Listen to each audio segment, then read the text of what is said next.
I'm Reverend Karen Einhaus, and I wake up in the morning and I am just so grateful to be doing exactly what I feel like I came here to do, to be and to serve this beloved community. Today is International Peace Day, the International Day of Peace. There we have the slide. In 1981, the General Assembly of the United Nations declared this day devoted to, and I love this, commemorating and strengthening the ideals of peace both within and among all nations and people. And so we are going to go ahead and take a minute of silence. You noticed we have our beautiful peace pole on the platform.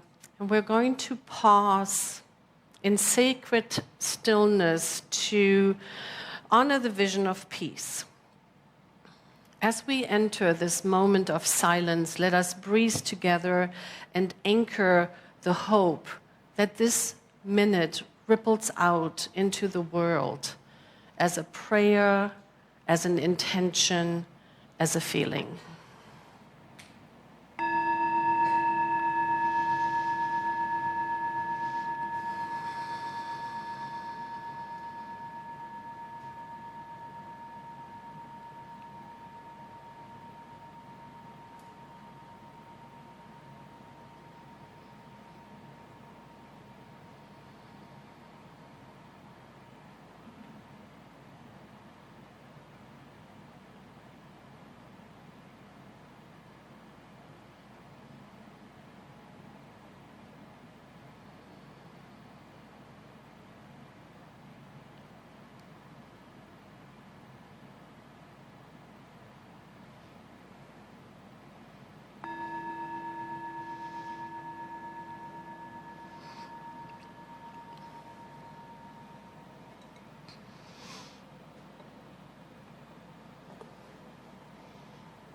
Thank you.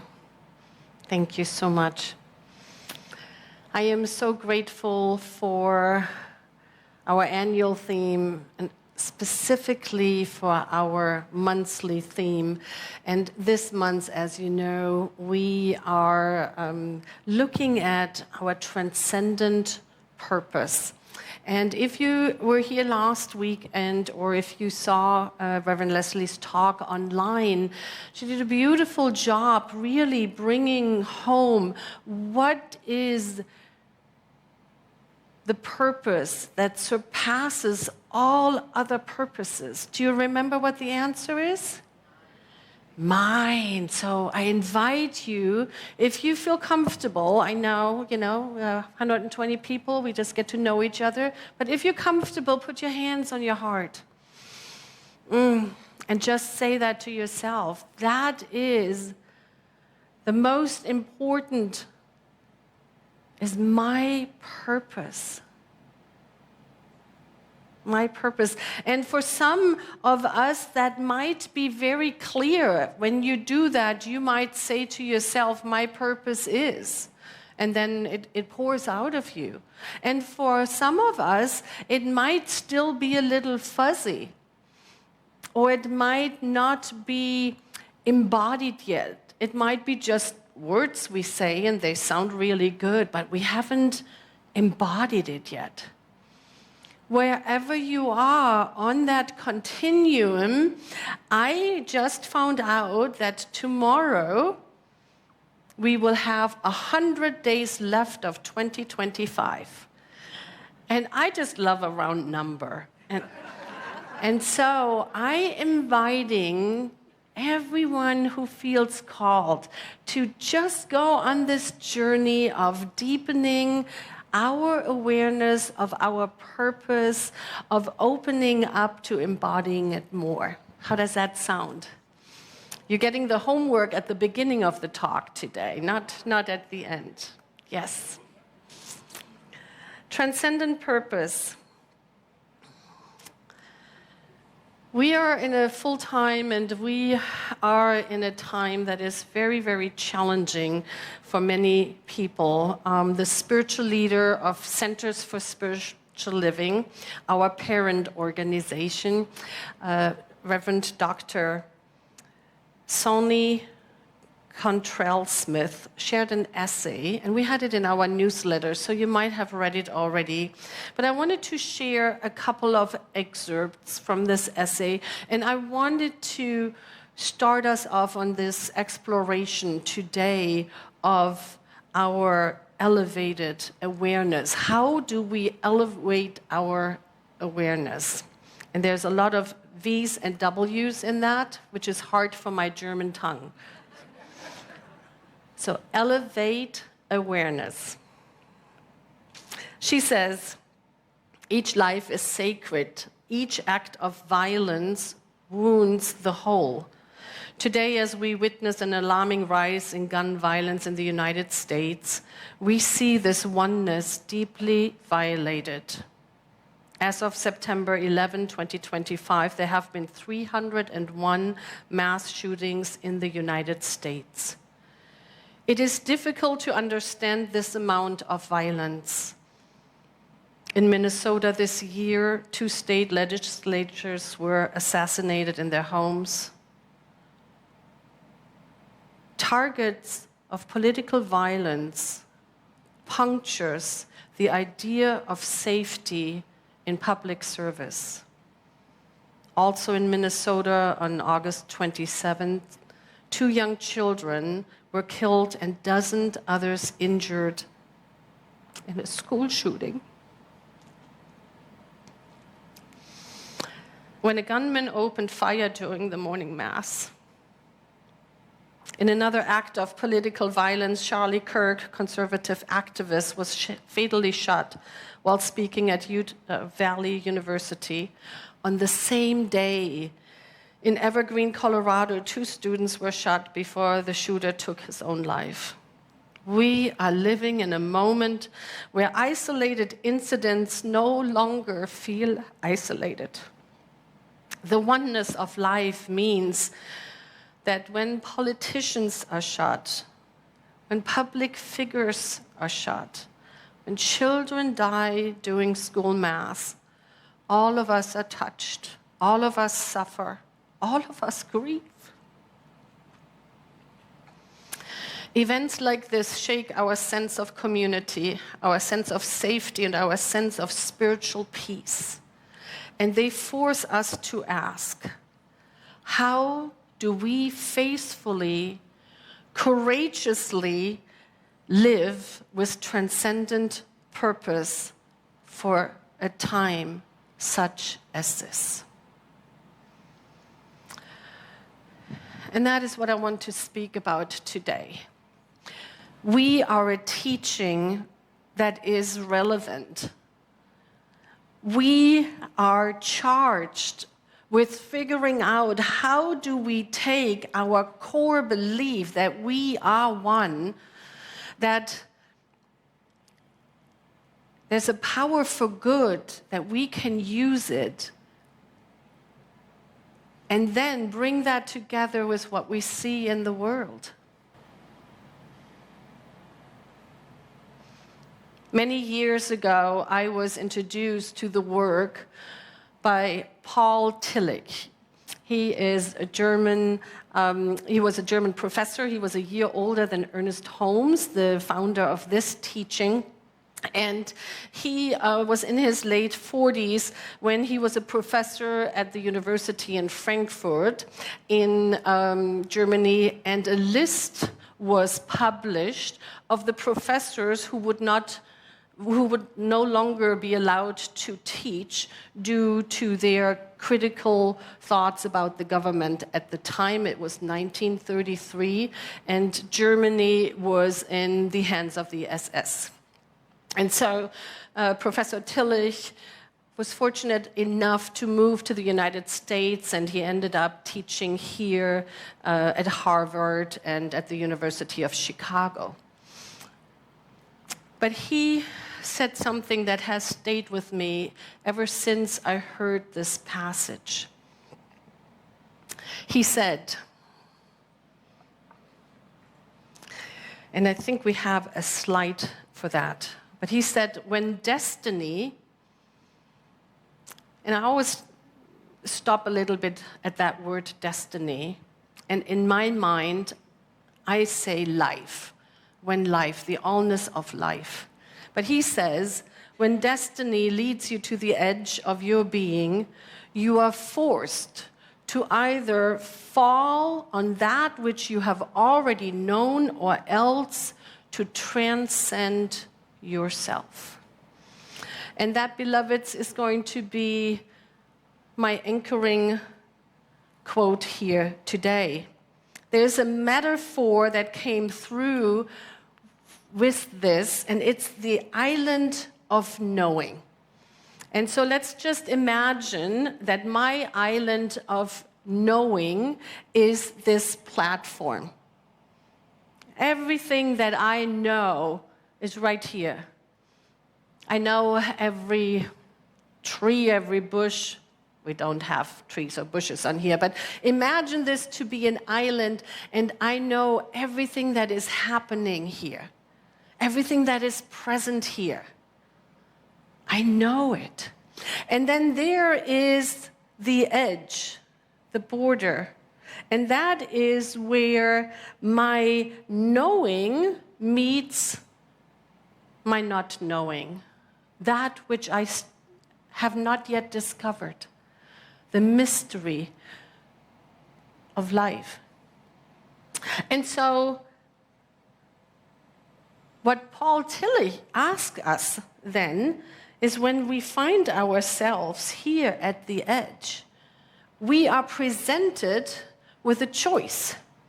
I can either fall back to that which I have already known and always know, or I can lean into the mystery, the unknown. Now, as we study, as we read, as we meditate and engage in practice and all the wonderful tools that we have in this teaching, our island expands. And so, we have this island and we know everything on it, but we might get a little bored. Have you ever had that? I've known that. I've done that. I'm just limited.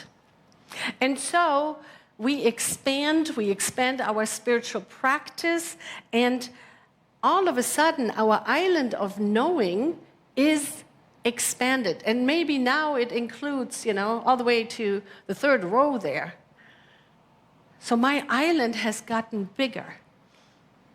But you know what also has gotten bigger? As my island of knowing is expanding, the border, the edge, where the knowing touches the unknown, has also expanded. Now, what does that mean? Well, it means that I am now opened up to a lot more new things that can wash up on my shore. And I might say, what is this? I have never seen this before. It might be an encounter. It might be something somebody else has discovered.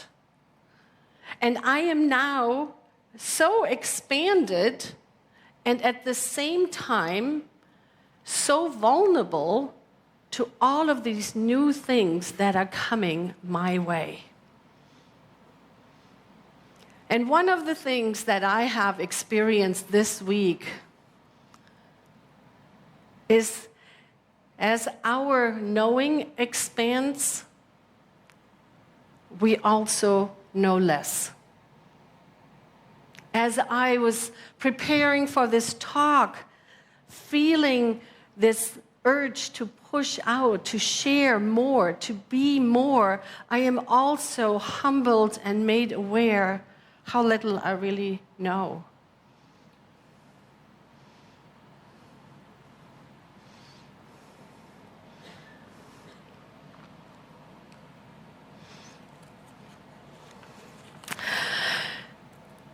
So the edge is growing.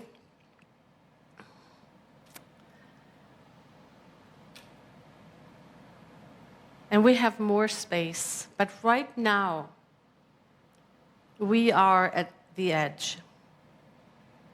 I feel like we are at a cultural edge where violence tries to seduce us into despair. We are at a political edge where fear and division threatens to define us. And we are at a spiritual edge with a temptation to retreat into comfort instead of rising into the call. It pushes on us every day. So Tillich's words strike deep. Do we fall back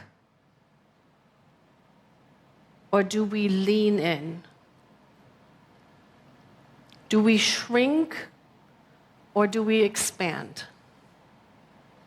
Do we retreat or do we take a stand?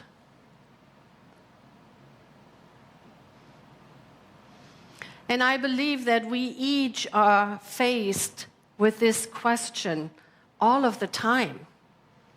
And as we are elevating our awareness, we're becoming more aware of it, right? I remember when I found this teaching, there was a moment where I said, ignorance was bliss. I don't want to know all of this. But once we have expanded, once our consciousness has expanded, it can never go back.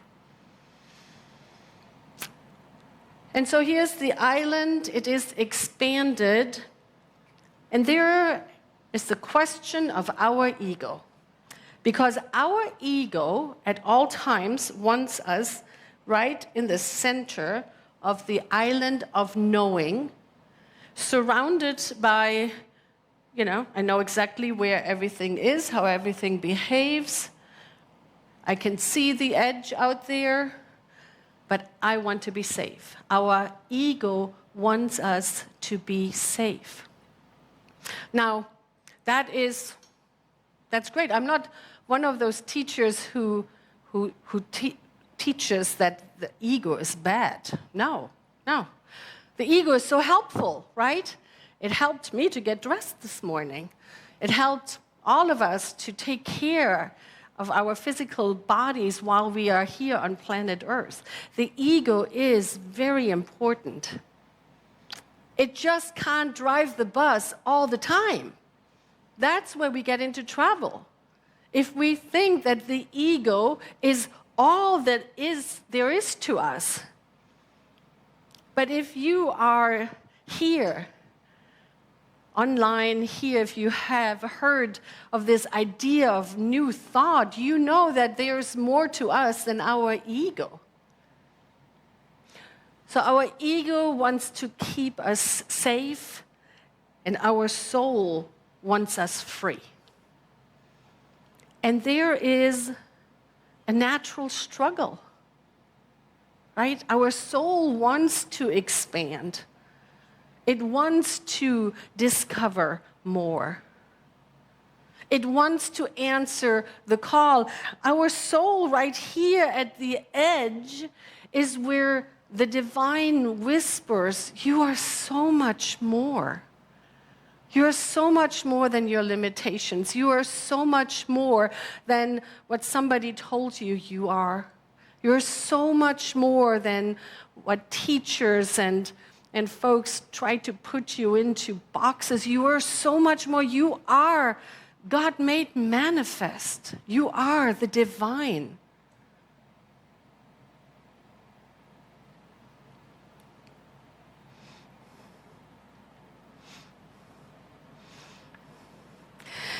And so we are asked at every moment, do we lean back into that, what we know, or do we want to refuse to be driven by fear, held back in that little part of safety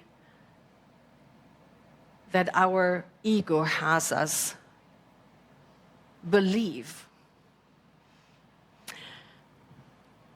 That moment to make that decision happens 10 times a day.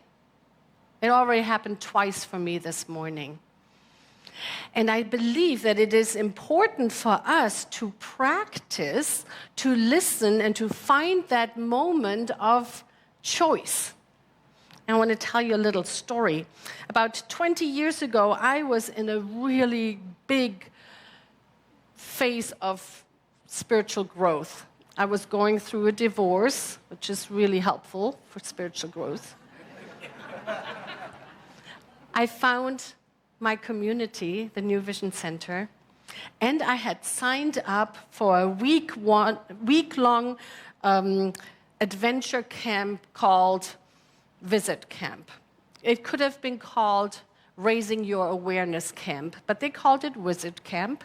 It was up in British Columbia, beautiful, in the middle of mountains. We were camping. We were 600 people, a huge hall where there was dancing, and we did trust walks, and we walked on high in the trees, on the top of the trees. You walk on shaky ropes. It was amazing. It was really, really wonderful. And on the fourth day, we come in the morning and something is different. There's not the usual music that gets us going. The facilitator team is huddling over there. We are like, what is going on? Something is off.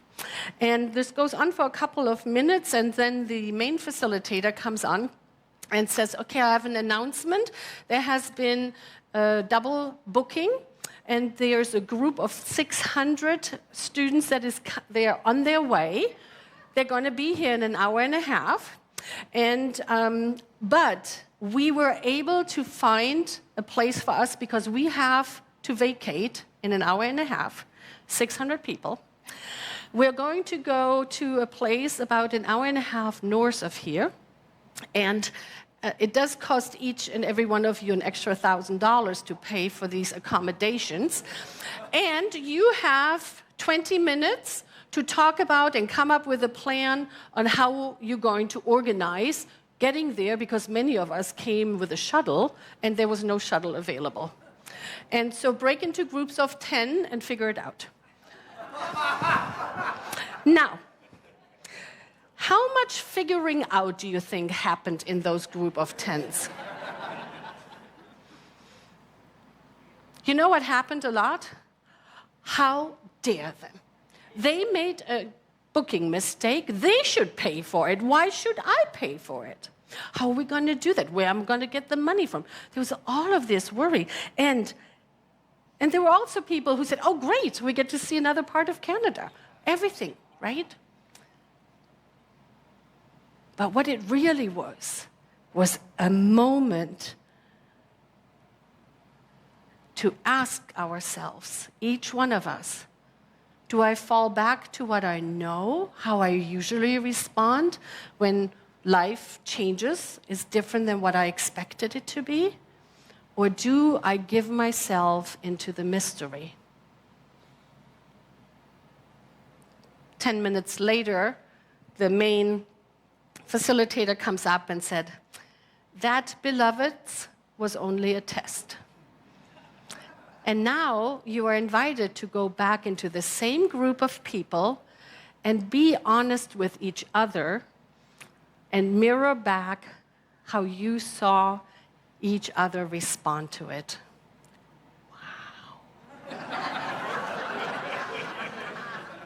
So I tell you that story because my sincere hope is that this week, whenever you are faced with something that looks different than what you expect it to look, to ask yourself, oh, this is one of those moments. This is one of those moments where I am asked to make a choice. Do I fall back to what I know, Or do I transcend? Do I surrender into that which is the greater yet to know?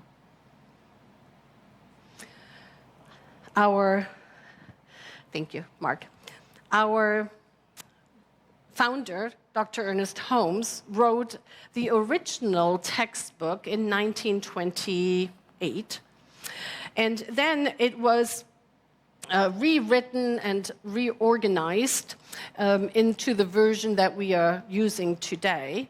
But in this original version, in the very back, between the glossary and the index, is a gem of a poem that I would like to read. This I saw, or else some inner presence made it known to me. The universe is filled with life, the air, the sky, the sea. Teem with intelligence, with majesty and might, and deep within me some subtle inner sight beholds and sees, comprehends and knows the all. No fears, no falters, but answers the divine call. To be as one beyond the bounds of time and space, to overcome the bondage of the human race and leap with trust undoubted free into the deeps of the infinite sea, whose waters calm are ready to receive those who in simple faith believe. This I saw, or else some inner presence made it known to me. The universe is filled with life, the air, the sky, the sea. Teem with intelligence, with majesty and might, and deep within me, some subtle inner sight beholds and sees, comprehends and knows the all, no fears, no falters, but answers the divine call. To be as one beyond the bounds of time and space, to overcome the bondage of the human race and leap with trust undoubted free into the deeps of that infinite sea, whose waters calm are ready to receive those who in simple faith believe. Beloveds, I feel like we are all called to believe, to trust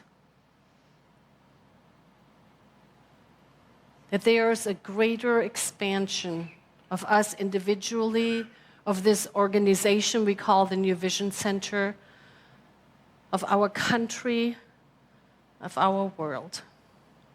I believe that we have been made exactly for a time like this, as we lean into the tools that this teaching offers us, as we sign up for classes, as we gather, as we really see one another and support one another on this evolutionary journey.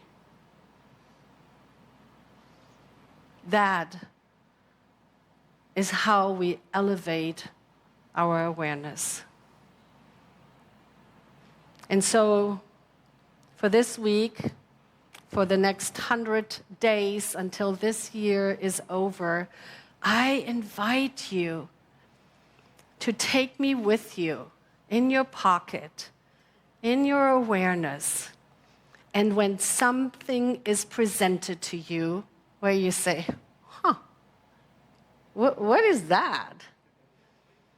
I invite you to see yourself standing on the edge and consciously choosing, whichever way you choose, but choose consciously. I am so grateful we are on this journey together. Thank you.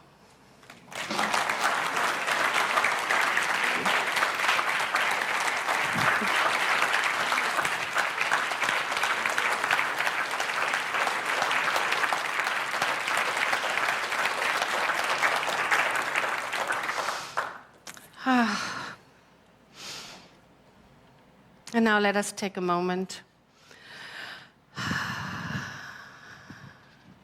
All of it, all the emotions that have gotten shaken loose.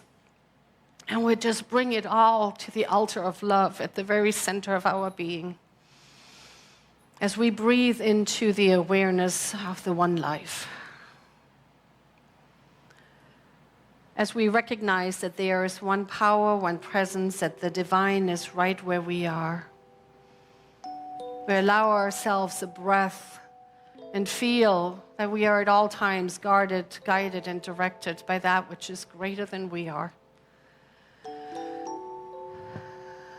And as we step in fully, realizing that I am one in it, that it has its being in me and I have my being in it, we simply feel grace and peace and harmony and joy and abundance rising up from the very center of our being. And we allow it to flow. We allow it to just be.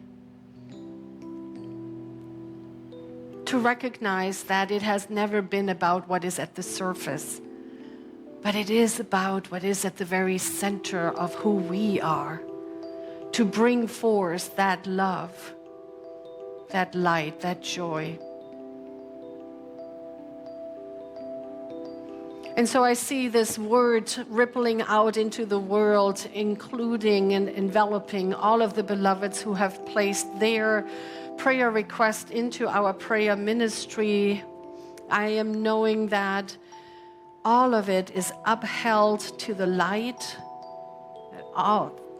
Every prayer has already been answered. For the answer is in the prayer. And so it is with grateful heart, with so much gratitude, that I simply let it be. I let it go. I know that it is done, that the divine has already said yes. I just let it be, and so it is.